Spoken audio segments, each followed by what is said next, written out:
अस्सलाम वालेकुम नाजरीन, मेरा नाम अली रज़ा है और आप देख रहे हैं कराची टुडे। हम बहुत सारी खबरें सुनते हैं कि जी फ़लाना अफसर को ओहदे से हटा दिया गया या ट्रांसफ़र या पोस्टिंग कर दी गई, मगर एक अहम ख़बर जो है वो गर्दिश कर रही है, जिसके अंदर महकमा लोकल सिंध बोर्ड के जो 17 ग्रेड के एक अफसर है मकसूद मल्ला, उनको जो है वो नौकरी से फ़ारिग कर दिया गया है। इसके पीछे क्या अवामिल कार फरमा हैं और इस हवाले से क्या अपडेट्स हैं, क्या ख़बरें गर्दिश कर रही हैं, क्या हक़ाइक़ हैं और इसके पीछे प्रोपेगेंडा क्या है, इन तमाम सवालों के जवाबात आज जानने की इस प्रोग्राम में कोशिश करेंगे।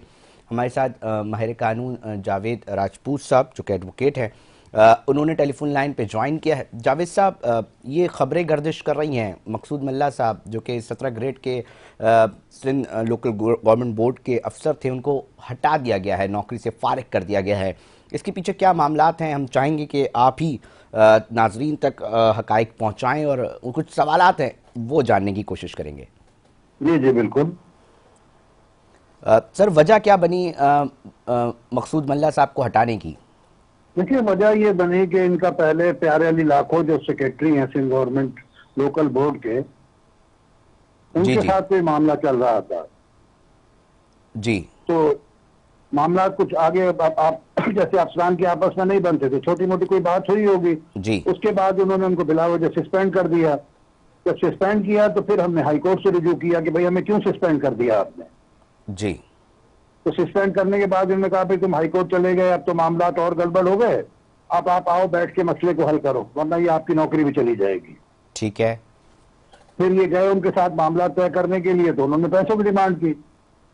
पैसों की डिमांड की? जी प्यार अली लाखो साहब की आप बात कर रहे हैं?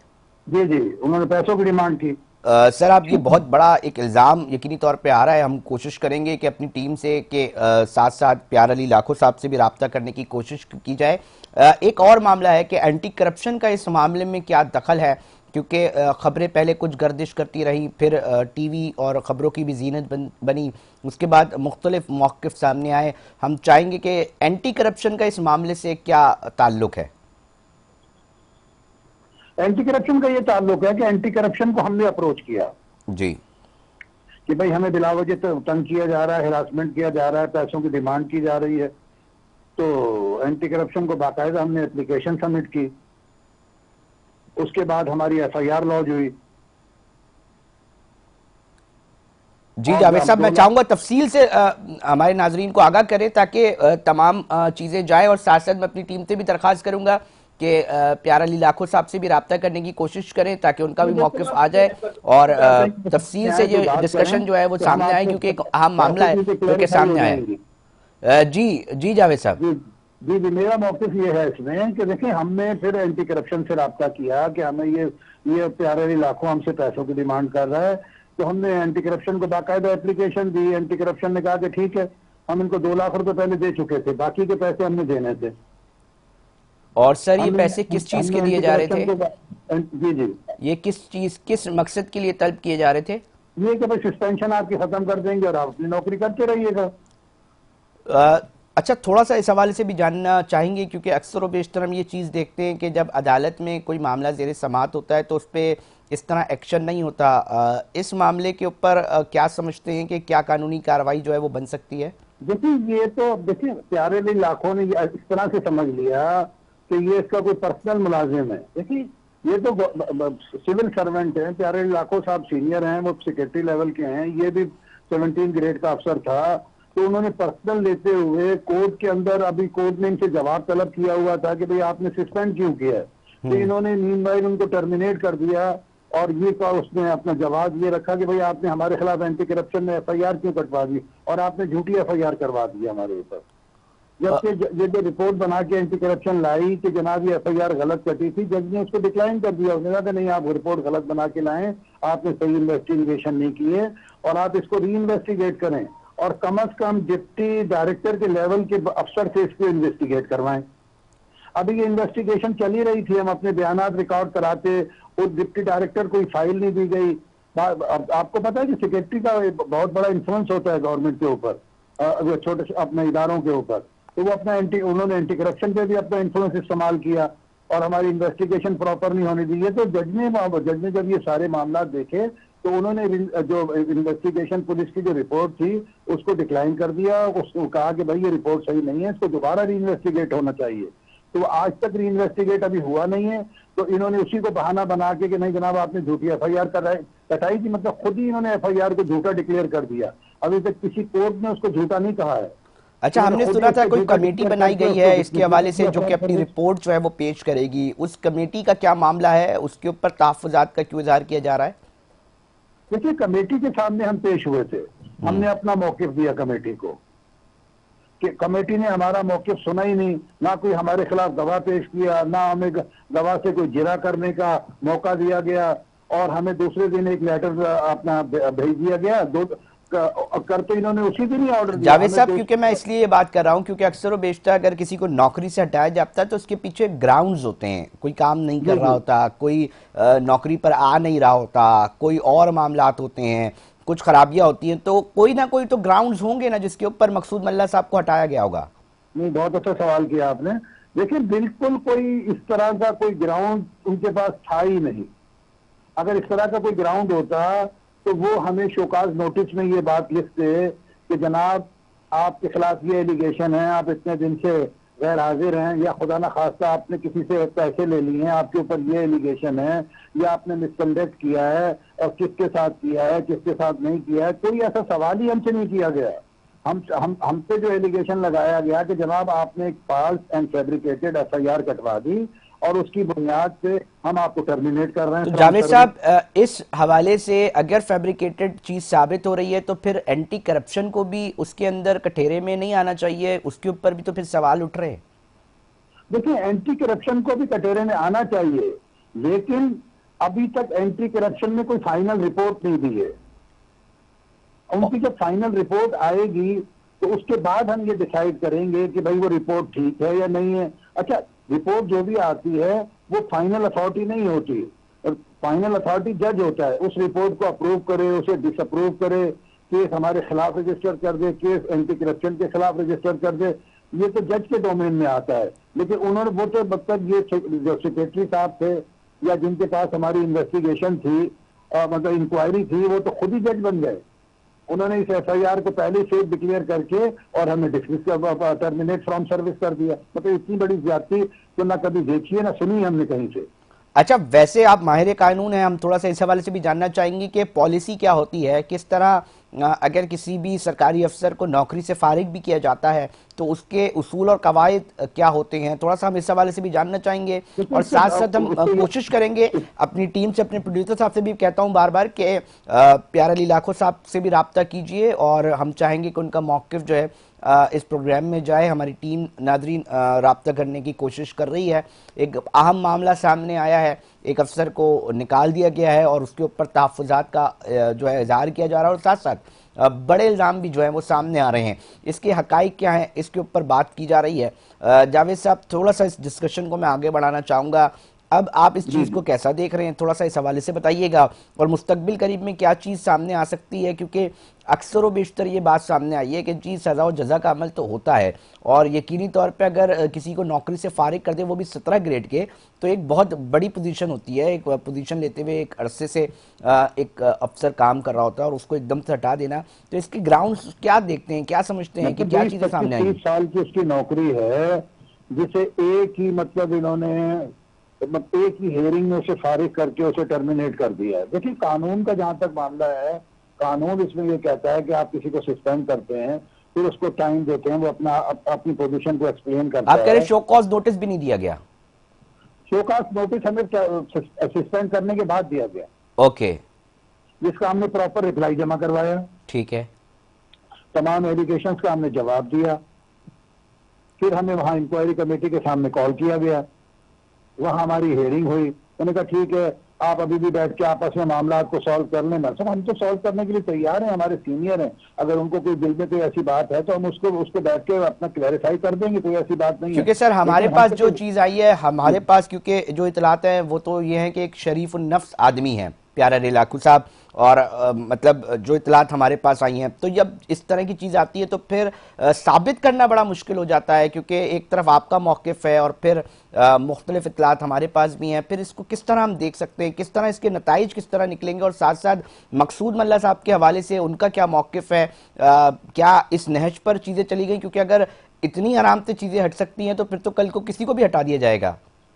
देखिए, ये तो बिल्कुल हटाया जाएगा और ये ज्यादतियों का सिलसिला शुरू हो गया है और ये आगे दूसरे लोगों को भी टारगेट करेंगे। देखिए, हम नहीं कहते कि वो कोई ईमानदार आदमी है या नहीं है, लेकिन हम सिर्फ ये देख रहे हैं कि उन्होंने हमारे साथ ज्यादती की है, हमारा मौक़िफ़ सुना नहीं गया और हमें जो है विदाउट एनी एक्सप्लेनेशन जिसको कहते हैं, हमें कोई मौका नहीं दिया गया और उन्होंने हमें अपना टर्मिनेट फ्रॉम सर्विस कर दिया। तो हम तो चाहते हैं कि प्यारे लाखू साहब आए, वो भी अपना मौक़िफ़ दें।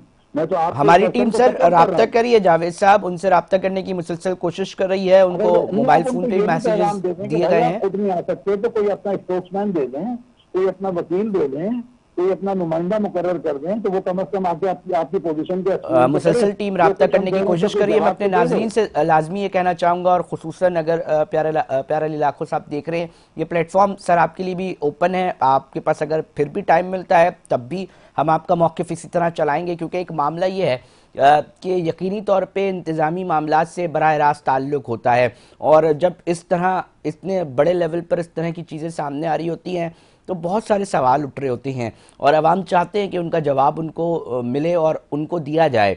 हम अपनी निशानदेही कर रहे हैं चीज़ों को, जिस तरह हम इस प्रोग्राम में इशूज़ के ऊपर बात कर रहे होते हैं कि अगर इससे बराह रास्त, अच्छा थोड़ा सा इस पर भी बताइएगा जावेद साहब, अब दीगर अफसरान पे इसका क्या असर पड़ेगा, और क्या समझते हैं कि अगर इस तरह की चीज़ फ़ौरन प्रॉम्प्ट एक्शन हो जाता है तो फिर हमें एक और चीज़ होती है कि जी बहुत बड़ी लिस्ट है जिसके हवाले से शिकायत आ रही होती हैं, कंप्लेन आवाम भी कर रहे होते हैं, मगर उस पर इतने एक्शन नहीं होता, इतनी तेज़ी से हटा दिया जाए। जी नहीं, मैं पहले आपको एक छोटी सी पहले आपने जो बात की मैं उसका जवाब देता हूँ और फिर मैं इस बात पे आ जाता हूँ। सबसे पहले जो आपने कहा कि भाई उनको मौक़िफ़ देना चाहिए, वो बड़े ईमानदार और सब ठीक है, लेकिन अगर वो कभी भी आप उनका मौक़िफ़ लें और जरूरत ये समझे कि हमें भी वहां पे होना चाहिए, तो हम उसको भी फेस करने के लिए तैयार है।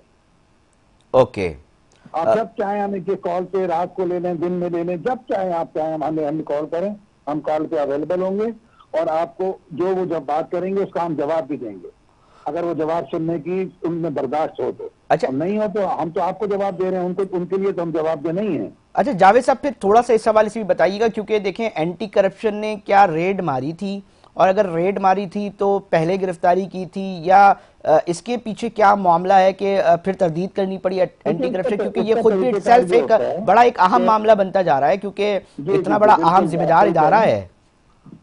देखिए, उसका तरीकेकार ये होता है कि कोई भी कंप्लेनेंट वहां जाता है एंटी करप्शन के ऑफिस में कि भाई मुझसे इस तरह से पैसे मांगे जा रहे हैं, तो एंटी करप्शन पहले FIR लॉन्च करती है, पहले एप्लीकेशन लेती है, फिर FIR लॉन्च करती है, फिर एक टीम बनाती है, टीम उनके साथ जाती है और उनको कह दिया जाता है कि भाई ये पैसे 1 लाख रुपए भी वही जो एप्लीकेंट होता है वही अरेंज करता है।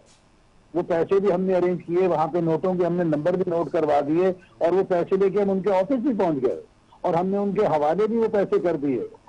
तो और उस वक्त रेड होती है, बाकायदा उसको वहां से गिरफ्तार करके एंटी करप्शन के ऑफिस लाया जाता है। बट वो तो तरदीद चलाते हैं कि जी जनाब कोई गिरफ्तारी नहीं हुई, इस तरह की तरदीदी बयान भी आए हैं।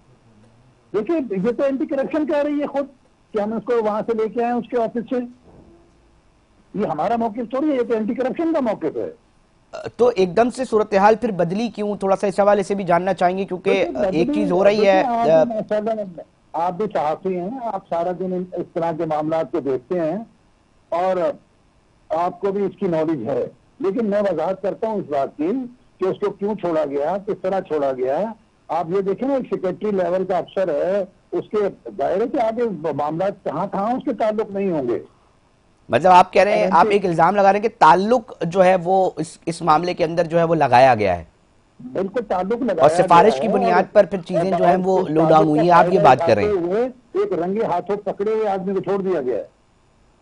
अच्छा, थोड़ा सा हम ये भी जाएंगे, क्योंकि एक बड़ा मसला ये भी है सर कि जब भी इस तरह की चीज़ें आ रही होती हैं सामने तो बहुत सारी चीज़ें उसके साथ कनेक्टेड नज़र आती हैं, और हम अक्सर व बेशतर ये बात कहते हैं कि सरकारी अफसरान के हवाले से एंटी करप्शन भी जो है वो मुख्तलिफ काम कर रही होती है और चीज़ें जो है वो हो रही होती हैं। इस हवाले से थोड़ा सा बताइएगा कि अदालत में जब जाहिर सी बात है पार्टीज बनती हैं, एंटी करप्शन भी कही होगी, तो कोई तंबी या उसके ऊपर भी इजहार बरहमी का इजहार किया गया था, कुछ इस तरह की भी कोई बात आई थी सामने? नहीं, देखिए, अभी तक इदारे वाला जहां तक मामला है ना, तो ये वो एक अलग चैप्टर हो जाता है। अभी तो एंटी करप्शन में तो सिर्फ इस बात की इन्वेस्टिगेशन करनी होती है कि जनाब ये पैसे मांगे गए थे या नहीं मांगे गए थे। अब जो इनका टर्मिनेशन हो गया, अब उसको तो हाईकोर्ट बहाल करेगी या सर्विस ट्रिब्यूनल बहाल करेगा, ये दो ये अब उनके पास रास्ते रह जाते हैं। अभी उनके पास डिपार्टमेंटल अपील का भी मौका है, विद इन 30 डेज वो अपील करेंगे और उस अपील को चीफ सेक्रेटरी साहब खुद सुनेंगे। अच्छा, ऐसा भी तो हो सकता है सर कि ट्रैप जो है वो प्रॉपर तरीके से अटैम्प्ट जो है वो उस तरह नहीं रहा हो और वो हो गया होगा, तो उसकी वजह से एंटी करप्शन चेंजेस करने पे मजबूर हुई होगी कि जी हमें शवाहिद नहीं मिल सके, कोई ऐसी बारीकी? बिल्कुल सही सवाल है आपका। लेकिन देखिए, अब आप किसी कमरे में देखिए, ये खुलेआम तो कोई पैसे लेता नहीं है और ये सारा मामला तो उनके दफ्तर में हुआ। उनका सेक्रेटरी के दफ्तर में आप नहीं समझते कि कैमरे वगैरह लगे हुए होंगे, सीढ़ियों पे भी कैमरे लगे हुए होंगे, वो तो पूरा नीचे आए तो दूसरे दफ्तर। मैं बार बार अपने प्रोड्यूसर से कह रहा हूं कि जनाब प्यारे अली लाखू साहब से जो है राब्ता करने की कोशिश करें और अगर वो आते हैं तो उनका मौकिफ जाए, क्योंकि एक बड़ा इल्जाम जो है वो सामने आया है और ज़ेर समाअत है मामला, एक अफसर को हटा दिया गया है, वो एक एलिगेशन लगा रहे हैं, उस एलिगेशन के हकाइक क्या हैं उनका भी मौकिफ लाजिम है और हमारी टीम कोशिश कर रही है उनसे रब्ता करने के लिए और ये प्लेटफॉर्म जो है उनके लिए हाजिर है। बहुत शुक्रिया जावेद साहब, आपने टाइम दिया और अपना मौक़िफ़ रखा।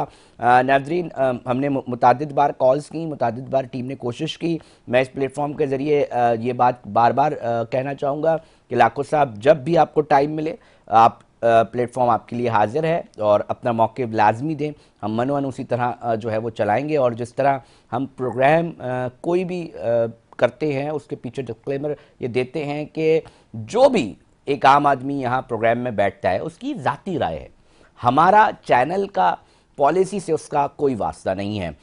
जिस तरह उन्होंने अपना पॉइंट ऑफ व्यू दिया, ठीक उसी तरह हम चाहेंगे कि लाखो साहब का कोई भी स्पोक्स पर्सन हो या वो खुद हों, वो अपना मौक़िफ़ दें, क्योंकि इससे ओवरऑल इदारों के ऊपर एक इल्ज़ाम लगता है, उनकी साख मजरू होती है और उसके पास जो हकाइक हैं अवामी सतह पर वो जो हैं उस पर बहुत सवाल उठते हैं। नाज़रीन, हम चाहेंगे कि पूरा स्पेस दिया जाए, इसके ऊपर मज़ीद डेवलपमेंट क्या होगी उससे भी आपको आगाह करेंगे। वक्त हुआ एक ब्रेक का, आप ब्रेक पे जा रहे हैं मगर साथ जुड़े रहिएगा। थाना कल्चर है, उसमें एक क्या वाक़या पेश आया है सिविल लाइन थाने के अंदर और किस तरह वीडियोस सामने आई हैं, इल्ज़ाम लगाया कि नशे की हालत में थानेदार जो तफ्तीशी अफसर हैं, SIO हैं, वो मौजूद हैं और किस तरह बदतमीज़ी कर रहे हैं, उस पर DIG साहब ने नोटिस किया, उस पर बात करेंगे।